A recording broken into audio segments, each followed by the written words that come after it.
시편 29편 1절에서 11절입니다. 29편은 다윗의 시입니다. 전적으로 하나님을 높이며 온전히 찬양하는 데에 집중되어 있는 시편입니다. 1절 말씀을 보면 너희 권능 있는 자들아 영광과 능력을 여호와께 돌리고 돌릴지어다 라고 선언하고 있습니다. 권능 있는 자들에게 명령조로 말합니다. 권위를 가진 자들, 권력을 가진 자들입니다. 잠시 누리는 이 땅의 권력으로 인하여 그 자리에 있으면 교만에 빠지고 취하기 쉽습니다. 그래서 거의 대부분 예외 없이 그 권력을 가진 자들은 하나님을 대적하는 데에 앞장서는 죄를 범하기가 참 쉽고 역사 속에서 우리는 그러한 모습을 증명된 것을 다 확인하고 있습니다. 권능 있는 자들에게 경고하면서 여호와께 합당한 영광을 돌리라고 합니다. 하나님을 거역하고 권력을 차지하고 누리는 자들은 그 높은 지위를 이용하여서 악행을 일삼고 권력을 남용하여서 자기 이득을 차지하려는 죄악에 빠집니다.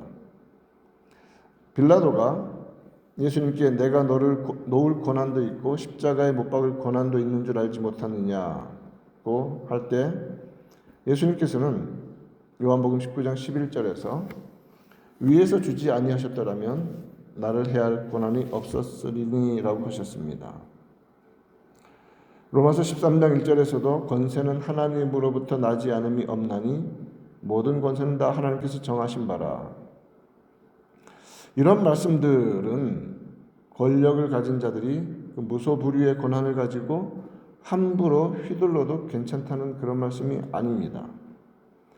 권세를 가진 자들은 그것이 하나님으로부터 온 것임을 알고 두려움으로 온전히 직무를 감당해야 합니다. 세상의 질서를 지키는 책임을 하나님으로부터 위임받은 것입니다. 또한 1절은 권능 있는 자들이라고 번역이 되어 있지만 단어가 가지고 있는 여러 가지 의미의 heavenly beings, 천상의 존재들, 영적 존재들이죠. 영어 ESV 버전은 그렇게 번역을 했습니다. 즉 영적인 세계에 속한 모든 영적 존재들까지도 오로지 하나님을 높이고 여호와의 이름에 합당한 영광을 돌리라는 것입니다. 하나님께 영광을 돌리는 것은 우리의 내면과 외면 모든 것을 최고와 최상으로 드려야 함을 선언하는 것입니다. 2절 말씀을 보면 여호와께 그의 이름에 합당한 영광을 돌리며 라고 되어 있죠. 하나님의 이름에 합당한 영광, 이 말은 하나님을 어떻게 믿느냐, 하나님을 어떤 분으로 믿느냐 라는 자신의 고백과 그 고백과 동일하게 하나님을 섬기는 모양이 나타난다는 것입니다. 합당하다는 영광, 같은, 이퀄하는. 그렇기 때문에 성경에서 선포하는 대로 하나님을 믿는다면 영원하신 하나님, 전능하신 하나님, 완전하신 하나님, 통치하시는 하나님, 생명의 주권자이신 하나님께 합당한 영광, 마땅하고 당연한 그 모습으로 영광을 돌립니다. 그럴 때 어떤 모습으로 나타납니까? 거룩한 옷을 입고 여호와께 예배할지어다. 예배하러 온다고 하면서 대충 오는 것은 예배의 대상이신 하나님을 대충 여기는 것입니다. 거룩한 옷을 입고 여호와께 예배할지어다. 그렇기 때문에 하나님께 예배하러 오는 자들의 태도는 그들이 하나님을 어떤 분으로 섬기고 있는가를 보여주는 것입니다. 창조주, 주권자, 영원하신 분, 변함없으시고 완전한 거룩함에 거하시는 변함없는 하나님께 우리는 예배합니다. 그러하기 때문에 오늘 이 말씀처럼 예배하러 올 때에 하나님의 이름, 속성, 성품, 어떤 분이신지에 대한 우리의 믿음에 부합하는 그 믿음과 고백과 일치하는 마음가짐, 몸가짐으로 나아오고 있는지를 우리는 살펴야 할 것입니다. 예배는 믿음의 공동체가 함께 드리는 것입니다. 그렇다고 해서 예배가 사람을 위한 것은 아닙니다. 믿음 있는 자들이 함께 드리는 것입니다. 하나님을 향한 것입니다. 그러므로 사람에게 보이기 위해 옷을 입거나 사람에게 드러나고 칭찬받기 위해 찬양을 하거나 예배의 순서를 진행해서는 안 되는 것이죠. 오로지 하나님의 이름에 합당하게 예배해야 합니다. 3절부터는 계속 반복되는 표현이 있습니다. 여호와의 소리라는 것입니다. 여호와의 소리. 그래서 3절부터 9절까지 여호와의 소리에 대해서 선포하며 여호와의 소리가 물 위에 있다. 여호와의 소리가 영광의 하나님의 소리가 얼마나 강력하고 힘이 있는지, 얼마나 위엄이 넘치는지를 여러 가지를 설명하면서 선포하고 있습니다.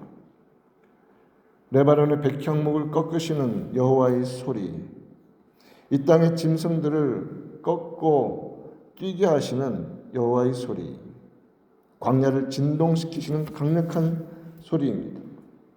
화염을 가르시는 엄청난 소리입니다.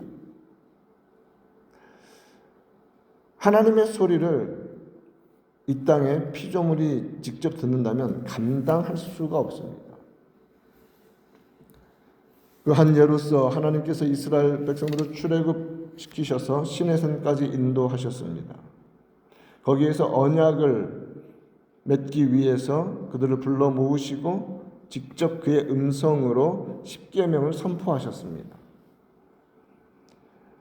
하나님의 언약 백성이 되었고 구원받았고 계명이 선포되면 기뻐해야 하는 것이 당연한데 그때 사람들은 어떤 반응을 보였습니까? 그 소리를 들은 이스라엘 백성은 겁에 질려서 견딜 수가 없었습니다. 출애굽기 20장 19절에서 모세에게 이르되 당신이 우리에게 말씀하소서.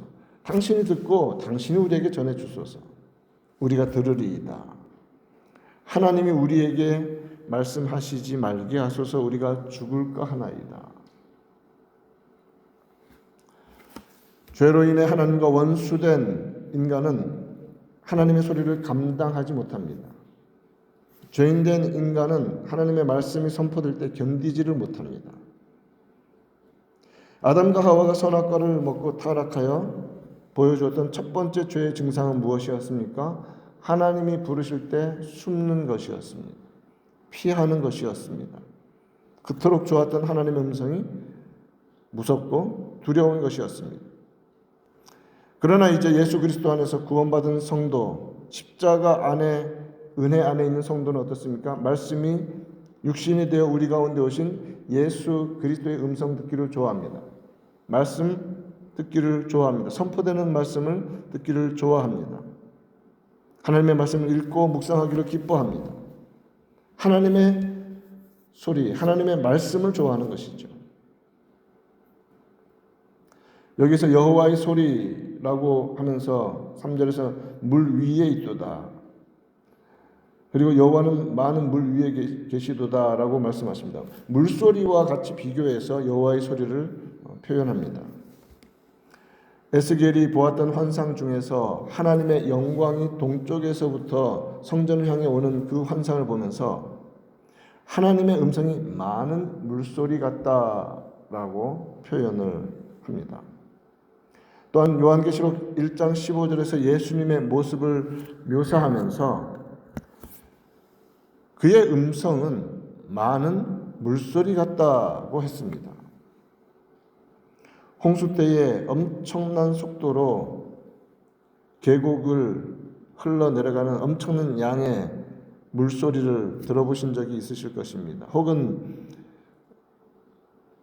태풍이 몰아칠 때에 파도가 어마어마한 소리를 내면서 그 달려드는 소리들을 들어보셨을 것입니다. 그런 홍수의 소리, 그런 엄청난 큰 소리가 죄인에게는 고통과 불안을 줍니다. 그러나 성도들에게는 승리의 소리입니다. 많은 물소리와 같이 왕이 행차하시는 그 장엄한 소리, 땅이 흔들리며 이 온 세계가 견디지 못하는 엄청난 소리가 믿음의 사람들에게는 축복의 소리이며 기다렸던 소망의 소리인 것입니다.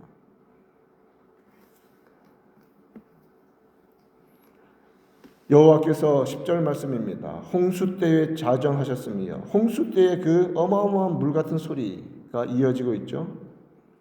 여호와께서 영원하도록 좌정하시도다. 그러면서 약속을 주십니다. 여호와께서 자기 백성에게 힘을 주시며, 하나님의 백성은 오직 하나님으로만 힘을 얻습니다. 여호와께서 자기 백성에게 평강의 복을 주시리로다. 두려움, 공포가 아니라 물소리 같은 어마어마한 하나님의 음성, 죄를 판단하시고 우리에게 말씀하시는 그 놀라운 하나님의 말씀을 평강으로 받고 회개와 회복으로 나아가는 것입니다. 하나님의 말씀을 통해 힘을 얻고 그 소리를 통하여 참된 영혼의 평강의 복을 누리는 주의 백성 되기를 우리 구주 예수님의 이름으로 축원드립니다.